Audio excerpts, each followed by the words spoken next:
Bonjour tout le monde, j'espère que vous allez bien. Aujourd'hui on se retrouve pour une vidéo revue de fond de teint. Je me suis procuré il y a quelques jours de ça un fond de teint de chez Hourglass. Vous savez que j'adore cette marque, je l'achète sur le site Space NK qui livre en même pas, je crois en une semaine, il n'y a pas de frais de port. Ou très peu si vous faites une petite commande, mais c'est genre 5$, enfin 5 livres ou quelque chose comme ça, donc c'est vraiment léger. Donc il s'agit du Vanish fond de teint en bâton Affini homogène, donc de chez Hourglass, ça c'est la petite boîte qui est vide. Donc c'était un fond de teint qui coûte, je sais plus combien j'ai payé. Je l'ai payé dans les 42 livres, ça fait à peu près 45-46€. Je sais, c'est super cher pour un fond de teint, c'est aussi cher qu'un fond de teint Dior en fait, ou qu'un fond de teint Chanel. Mais je me devais de faire une vidéo sur ce fond de teint, ça fait 4-5 jours que je l'utilise. Et voilà, il faut que je vous en parle parce que je crois que j'ai découvert quelque chose d'assez extraordinaire, en tout cas selon mes critères. Comme d'habitude, le packaging à Hourglass, il est super beau, c'est lourd, on sent que c'est voilà, même le packaging fait hyper qualitatif en fait. Et vous avez le fond de teint qui sort donc en stick, triangle, donc super pratique pour les zones un peu pénibles à atteindre au visage. Et donc ce fond de teint promet beaucoup de choses. Donc je vous fais un peu une petite traduction anglais-français à l'arrache là pendant que je filme. Un fond de teint révolutionnaire en stick avec une couvrance d'un correcteur. Donc voilà, ils disent vraiment que c'est super couvrant. La fluidité d'un fond de teint liquide. Donc ils parlent de la facilité d'application, le fait qu'il soit vraiment facile à appliquer, facile à estomper.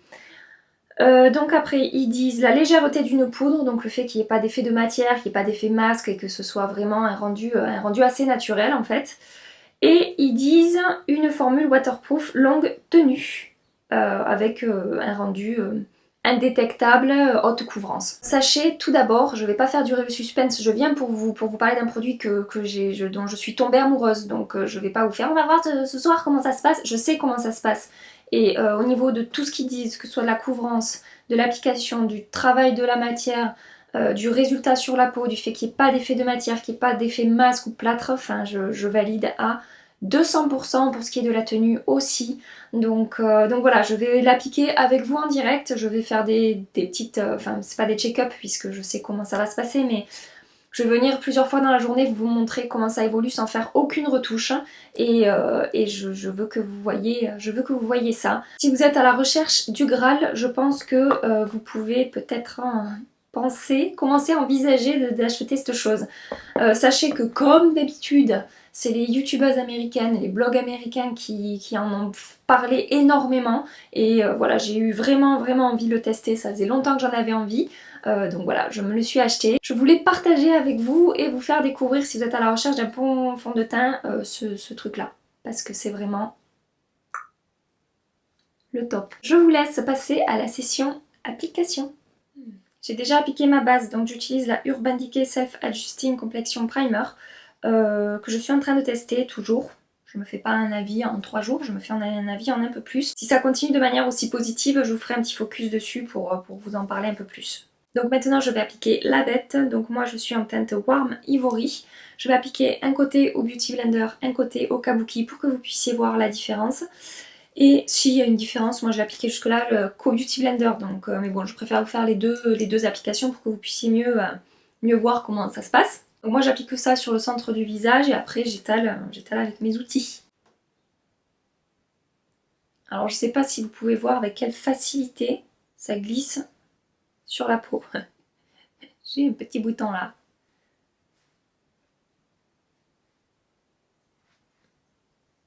Je vais rester comme ça pour le moment, enfin rester comme ça. Je vais étaler mais je vais pas en mettre plus. Je vous rappelle que c'est un fond de teint haute couvrance donc on va pas déconner. Et j'applique ça donc de ce côté au Kabuki. Il est très facile à appliquer, il s'estompe vraiment très facilement. Il n'y a aucun souci. Je vais en rajouter un peu là où j'en ai besoin. Donc je vais en mettre un peu sur mon cerne, voir comment ça se passe. Ça j'ai pas fait non plus. Hein. On teste, hein, testons jusqu'au bout. N'ayons pas peur.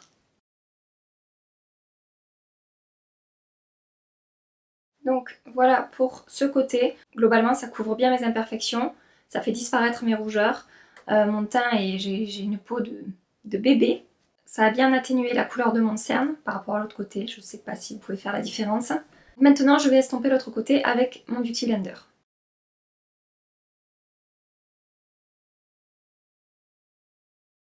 Bon, moi comme d'habitude, je préfère l'application au Beauty Blender, hein, c'est pas une surprise. Je vais en rajouter un petit peu.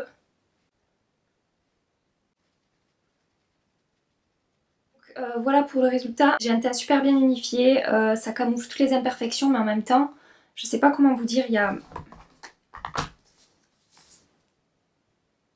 n'y a pas d'effet de matière. Vraiment, ça fait un joli rendu, ça fait une peau de bébé, sans défaut. Ça floute aussi, j'ai l'impression, ça floute et ça lisse les imperfections. Ça a plutôt, enfin, ça a un petit peu atténué la couleur de mes seins, mais bon, ça, je vais quand même procéder au camouflage habituel, hein. Je vais pas rester comme ça, je peux pas, c'est pas possible. C'est pas un rendu totalement mat, il y a quand même un peu de lumière, mais c'est vraiment un entre-deux, donc c'est pas super glowy, mais c'est pas en même temps complètement mat, c'est pile ce qu'il faut entre les deux. Il est super facile à appliquer, super facile à travailler. Donc vous avez vu, on peut construire la couvrance, donc ça c'est vraiment chouette. J'adore vraiment le rendu. Je trouve vraiment que ça fait un super joli teint. Vraiment, vraiment. Tout en étant couvrant. C'est voilà. D'habitude j'arrive à avoir des très jolis teints avec des fonds de teint plutôt naturels où ça va vraiment pas faire d'effet de matière, voilà. Là c'est couvrant mais en même temps le résultat est super naturel. Voilà, ça fait pas masque, ça fait pas plâtre, ça fait pas trop de matière déposée sur la peau, c'est vraiment super joli. Je l'ai également acheté en teinte plus foncée pour faire comme si en fait je m'en servais de bronzer pour réchauffer un peu mon teint et je vais essayer ça avec vous aussi. C'est léger, hein, j'ai pas pris quelque chose de trop foncé mais ça m'aide à travailler un petit peu les contours de mon visage. Vous voyez, j'en mets pas beaucoup. J'aurais peut-être dû prendre un poil plus foncé, mais bon, ça fait quand même tout à fait l'affaire, vous allez voir. Ça fait comme un bronzer en fait, ça réchauffe mon teint. Facile à appliquer. Vu que c'est exactement la même matière que le fond de teint, ça se fond vraiment super bien avec le fond de teint.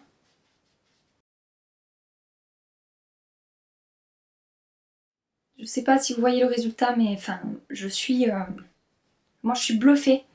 Je suis bluffée. Jusque-là, en stick, j'adorais le Make Up Forever Ultra HD Stick, mais celui-là, je crois que c'est encore un cran au-dessus. Je pensais pas que c'était possible, hein. Donc, je dézoome. Je termine mon teint et puis je reviens vous faire un petit coucou avant de partir. Donc voilà, j'ai terminé l'application de mon maquillage. Tout s'est très bien passé. Je sais pas si vous pouvez voir.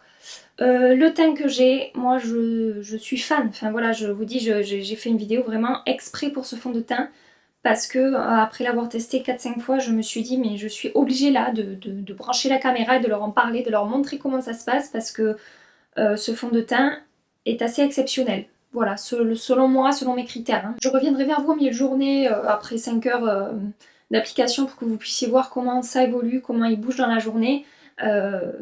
Moi je sais déjà comment ça se passe mais je veux vous montrer en fait à la caméra pour que vous puissiez voir. Je vous dis à tout à l'heure. Donc me revoilà, il est 13 h comme d'habitude et je viens vous montrer comment tout ça se passe avec le fond de teint. Et en plus avec une belle lumière du jour, comme ça on peut bien voir comment tout ça se passe. En fait sachez que j'ai une toute petite pièce et que du coup pour jouer avec la lumière c'est compliqué. Donc quand il y a du soleil comme aujourd'hui, voilà, la lumière va être plutôt jaune, dorée. Quand je filme avec mes lumières artificielles, ça va être plus une lumière froide, un peu plus bleutée. Et du coup, c'est un peu chiant, hein. Un jour j'aurai une belle pièce bien blanche avec des jolies décorations où je pourrai vous faire des belles vidéos. Pour l'instant on va se contenter de ça. M'en voulez pas si vous voyez les fluctuations de lumière pendant mes vidéos et j'aime tellement filmer avec la lumière du jour que je me dis tant pis, même si la luminosité change, je filme avec la lumière du jour parce que ça a quand même rien à voir. Voilà. Donc comme vous pouvez voir au niveau de mon teint, tout va bien, j'ai aucun souci à déplorer. Je ne brille absolument pas, même pas sur ma zone T, je vais avoir un tout petit peu ici, mais c'est rien quoi, je veux dire j'ai même pas besoin de retoucher, ça fait un teint tout à fait normal. Mes pores sont toujours lissés, il n'y a aucun souci, je brille pas sur le menton, le fond de teint n'a pas bougé. J'ai pas de matière qui s'est accumulée dans les ailes du nez comme ça peut me le faire des fois quand les fonds de teint sont bien, mais que bon ils sont pas super bien. Voilà, mon teint est toujours aussi joli, tout tient par dessus, le blush n'a pas bougé, l'highlighter n'a pas bougé. Voilà, enfin... Je sais pas quoi dire d'autre parce qu'en fait c'est vraiment super positif. J'ai rien à déplorer. Voilà, ça fait 5 heures que je le porte et tout va bien, il a bougé nulle part. J'ai aucune démarcation, j'ai aucun endroit où ça a un peu migré dans les plis ou quoi que ce soit. C'est parfait. Vous savez que je triche pas, hein, j'ai pas fait de retouche, j'ai rien fait. Hein. Je vais pas vous raconter des histoires, surtout au prix de ce fond de teint. Je vais pas vous envoyer acheter un fond de teint qui coûte 45 balles en trichant en fait. Voilà, de toute façon je vois pas l'intérêt, c'est pas des produits qu'on m'envoie, c'est rien en fait, c'est moi qui teste des produits pour vous, voilà, pour vous mettre au courant des bons produits qui circulent en ce moment, et pas plus quoi. J'ai zoomé entre temps, hein, en vous racontant tout ça, pour que vous puissiez voir la qualité du fond de teint.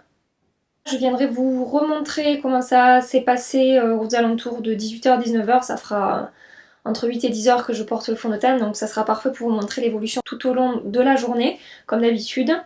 Je vous ai dit, ça fait déjà plusieurs fois que je le porte, et même en fin de journée, j'ai besoin de rien d'autre quoi. Peut-être je vais briller un poil plus sur la zone T, mais je sais jusque là que tout s'est très bien passé. Voilà, donc je vous dis à tout à l'heure. Donc me voilà pour vous montrer le résultat du fond de teint après 10 heures d'application, il est 18h30, donc voilà, ça fait 10 heures que je porte le maquillage. Je vais regarder ça, je n'ai même pas regardé dans la glace hein, comment ça s'était passé, je vais faire ça avec vous. Ce que je peux dire sans aucune retouche de la journée, sans avoir mis de poudre ni quoi que ce soit, je pense que vous voyez que ça va globalement très bien. Je brille un peu plus qu'à midi sur la zone T, ce qui est normal, hein, ça me le fait avec tous mes fonds de teint. Mais il n'y a rien de catastrophique en fait. J'ai juste la zone T qui brille un petit peu plus qu'à midi. Sachez que j'ai la peau mixte, qu'avec n'importe quel fond de teint, je vais briller sur la zone T en fin de journée. Sachez qu'avec celui-là, je brille beaucoup moins qu'avec d'autres fonds de teint. C'est rien qui va pas. C'est que juste je fais une constatation, mais même si là je devais ressortir et passer la soirée dehors, je ne retoucherai pas mon maquillage. Ça brille un peu plus, c'est un fait, mais c'est pas mauvais, c'est pas moche, ça n'a pas bougé, ça n'a pas migré, ça fait pas dégueulasse sur mon visage. Tout va bien, la couvrance est toujours là, le fond de teint n'a pas bougé, même sur le menton. Je pense que vous voyez, même le blush n'a pas bougé, l'highlighter n'a pas bougé, j'ai rien retouché. Je vous jure, j'ai rien retouché. Donc voilà, comme je vous disais, cette vidéo je l'ai faite pour vous prouver que ce fond de teint est un très bon fond de teint et que je pense qu'il va se classer rapidement dans mes fonds de teint favoris. Je vous ai présenté mes 5 fonds de teint préférés il y a quelques semaines de ça, je vous mettrai le lien dans la barre d'infos. Mais bon là ça fait 4-5 jours que je l'utilise donc c'est un peu tôt pour dire que c'est mon fond de teint favori. S'il faut, le truc va périmer dans 2 jours et ça va me faire une réaction plein de boutons, j'en sais rien, ça m'étonnerait, mais bon, on sait jamais, hein, tout peut arriver. Si vous recherchez un fond de teint couvrant qui tient toute la journée, après 10 waterproof, je dirais pas waterproof peut-être pas, en tout cas peut-être pas sur une peau grasse ou sur une peau mixte. Mais sur une peau sèche peut-être. Bref, c'est comme le water blend. Vous savez, le water blend de Make Up Forever waterproof. Moi sur ma peau, je fais ça, j'ai du fond de teint sur le doigt. Voilà, mais bon, c'est pas grave. Je disais, couvrant, qui tient toute la journée, qui file pas dans les plis, qui migre pas par exemple dans les ailes du nez ou dans les plis, le pli qu'on peut avoir ici au menton. Je veux dire, qui va pas marquer les zones de sécheresse, qui se travaille très bien et qui a vraiment un joli rendu naturel, qui unifie très bien le teint. La couvrance est modulable, on peut travailler, on peut rajouter des couches. Comme vous avez vu, j'ai fait ça ce matin pour voir comment ça évolue. D'habitude, j'en mets pas autant. Mais je voulais voir en fait comment ça se passe avec plusieurs couches. Et bien ça se passe très bien, vous pouvez le voir. Donc voilà, et sachez en plus que je n'ai poudré que ma zone T. Donc c'est-à-dire sur le reste du visage où tout va bien, c'est même pas poudré. Voilà, et je n'ai pas rajouté de spray fixant. Sur le site Space NK, il y a plein de teintes, donc moi, par rapport à ma carnation, je suis la Warm Ivory. Faites gaffe parce que sur le site, les teintes ne correspondent pas vraiment à la vraie couleur du fond de teint. Donc allez voir peut-être des swatchs sur Google Images, moi c'est ce que je fais tout le temps pour choisir un fond de teint quand je dois l'acheter sur internet. Je dézoome et je conclue cette petite vidéo. Même si j'ai déjà fait une conclusion en fait, mais c'est pas grave. Donc voilà, cette vidéo démonstration revue de fond de teint est terminée. J'espère que ça vous a plu. J'espère que ça vous a guidé si vous étiez à la recherche d'un super fond de teint. Sachez que pour moi c'est une très belle découverte. Je m'en doutais un peu vu toutes les éloges que j'ai entendues sur les chaînes américaines concernant ce truc là. Ben voilà, je me doutais que ça allait être vraiment quelque chose de qualité et c'est le cas. Et je comprends pourquoi il a fait autant de bruit. D'ailleurs, je crois qu'il a gagné un prix en 2016. Il a gagné le prix du meilleur stick, du meilleur fond de teint en stick. Il me semble que j'ai vu ça sur leur site internet. Voilà, où je suis allée voir la description du produit. Rapidement, mes fonds de teint préférés. Donc on a le Ultra HD de Make Up Forever, on a le Estée Lauder Double Wear, on a le Armani Luminous Silk, on a le Maybelline Dream Caution et on a le Face and Body de chez MAC et on a lui. Voilà. Qui se place directement, je pense, dans le top 3 avec le Make Up Forever Ultra HD et le Luminous Silk. À voir, s'il se passe une catastrophe chimique, je vous raconterai, mais franchement, je pense pas. J'arrête là, j'ai pas envie d'arrêter cette vidéo tellement j'ai envie d'en dire du bien pendant 10 ans, mais non, je vais en rester là, je pense que vous avez compris, hein, je n'avais pas besoin d'en faire 10 ans de plus. Donc je sais, ce fond de teint coûte plutôt cher, mais pas aussi cher que le fond de teint Estée Lauder, ou qu'un fond de teint Dior, ou qu'un fond de teint Armani, voilà. Donc je m'arrête là. Je m'arrête là, c'est bon.